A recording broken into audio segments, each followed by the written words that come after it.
This one's different.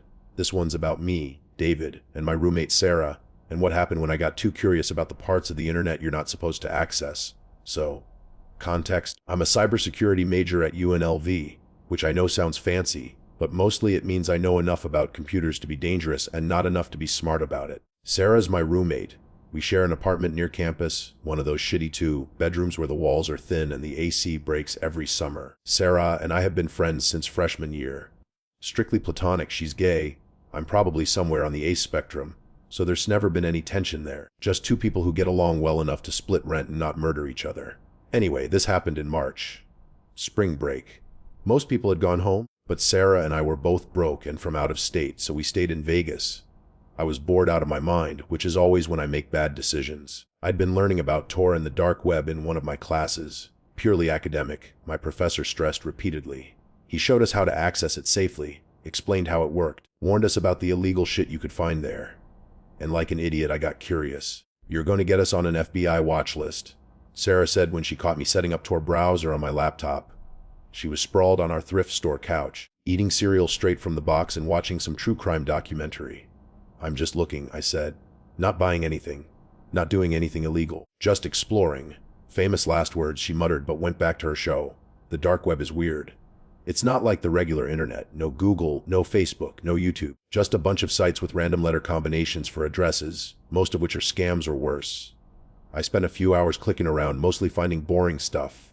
Forums about privacy, whistleblower platforms, some cryptocurrency exchanges.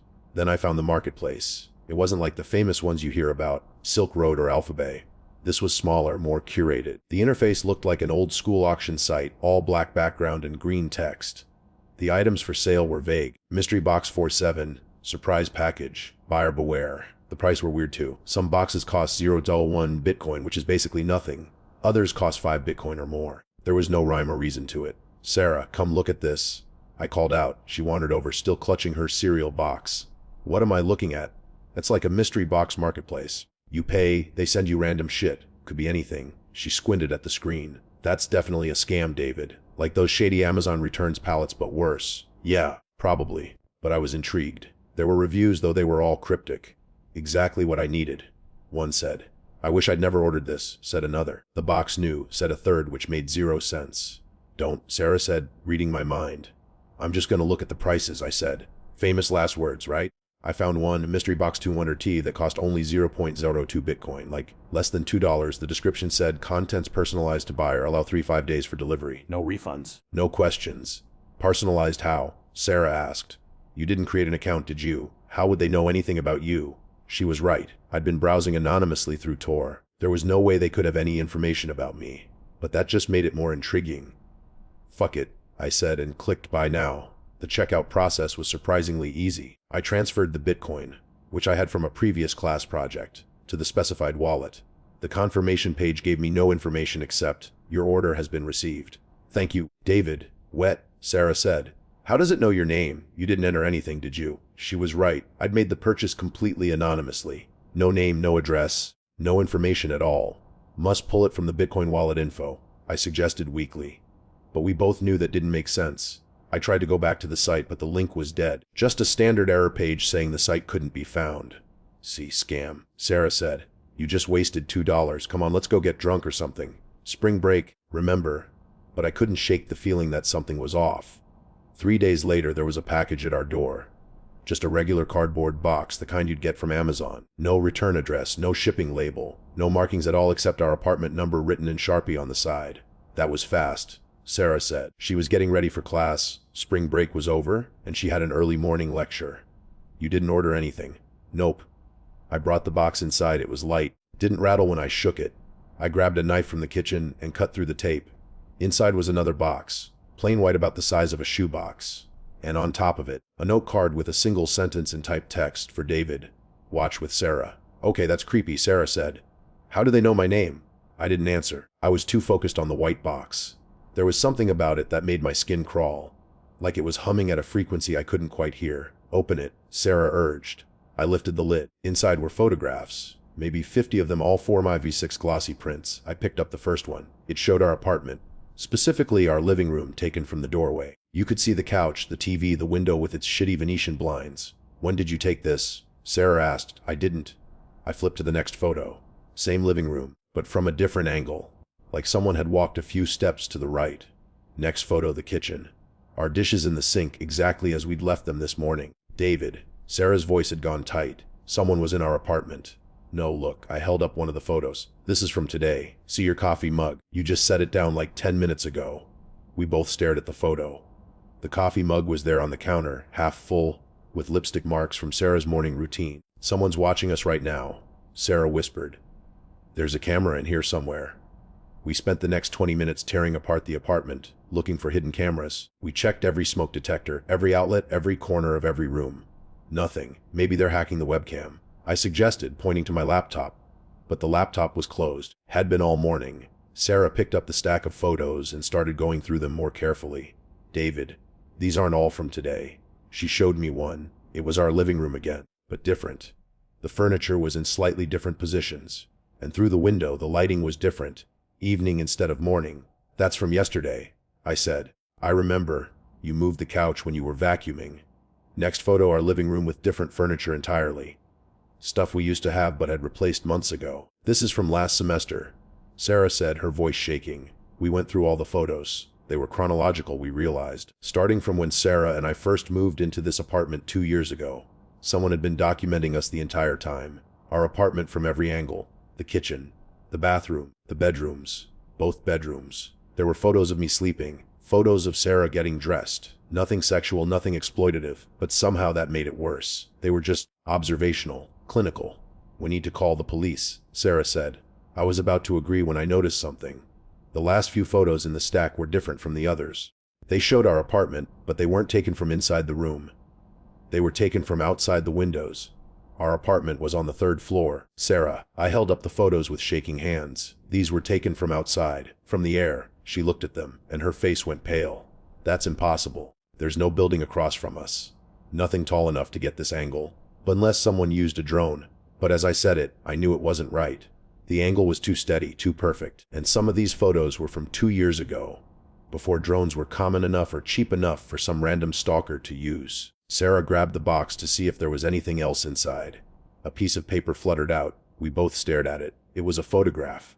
But unlike the others, this one had something written on the back in neat handwriting. Next delivery in 3 days. Same time. Watch for it. Yourself. I flipped it over to look at the front of the photo. My blood turned to ice. It showed our living room, the same angle as the very first photo in the box. But this photo was different. In it, Sarah and I were sitting on the couch, looking at a stack of photographs spread out on the coffee table. Both of us looked terrified. It was us. Right now. This moment. Check the timestamp, Sarah breathed. There was a small dated timestamp in the corner. I had to squint to read it. It was from 3 minutes ago. That's impossible, I said. This photo would have had to be taken, printed, and somehow added to this box. Sarah grabbed my arm. David, listen. I went quiet. Over the ambient noise of the city outside, I heard it. A soft whirring sound, like a camera shuttered, or a drone motor. It was coming from the window. We both turned slowly. There was nothing there. Just the Venetian blinds, the glass, the morning sun streaming through. But the sound continued. And as I listened more carefully, I realized it wasn't coming from the window. It was coming from inside the walls. We need to leave, Sarah said. Right now. We grabbed our phones and keys and ran. Didn't even lock the door behind us. We just got the fuck out of that apartment and didn't stop until we were in Sarah's car in the parking garage. What the fuck was that? Sarah was hyperventilating. What the actual fuck was that, David? I don't know. I was shaking so hard I could barely hold my phone. Someone's been watching us for 2 years. Someone who can predict what we're going to do 3 minutes before we do it. That's not possible. You can't predict the future with that kind of precision. Then how do you explain that last photo? She didn't have an answer. We sat in the car for maybe an hour, trying to figure out what to do. Call the police, and tell them what? That we received mysterious photos that somehow predicted our actions. They'd think we were insane or pranking them. Go to the university, again, what would we even say? We can't go back there, Sarah finally said. We need to find somewhere else to stay until we figure this out. I agreed. We drove to campus and posted in a housing group. Found someone who'd let us crash on their couch for a few days in exchange for some cash. But here's the thing. 3 days later, there was a package waiting for us at the new place, where we told no one we were staying. Same plain cardboard box, same Sharpie writing, same everything. Sarah refused to let me open it. She took it straight to campus police, explained the situation, showed them the photos. They opened it in front of us. Inside was another white box. Inside that box was a USB drive. The officer plugged it into his computer using an isolated machine. The drive contained a single video file. The file name was David and Sarah Final Warning, MP4. Should we watch it? The officer asked. I nodded. He pressed play. The video showed our old apartment. Empty living room, same angle as all those photos. The timestamp showed it was recorded yesterday. For 10 seconds, nothing happened, just an empty room. Then Sarah and I walked into frame. Except it wasn't really us. I mean, it looked like us, moved like us. But something about the way we moved was slightly off, too smooth, too perfect. The us that wasn't us sat down on the couch, looked directly at the camera, and smiled. Hello, David, the not me said. Hello, Sarah. By now you've realized you can't run from us, you can't hide. We've been watching you since you moved to Las Vegas. We'll continue watching you no matter where you go. Who are you? The campus police officer asked the screen as if it could answer. The not me continued. You ordered a mystery box. You wanted to see what would arrive. Well, here's your answer. We arrived. We've been arriving, piece by piece, photograph by photograph.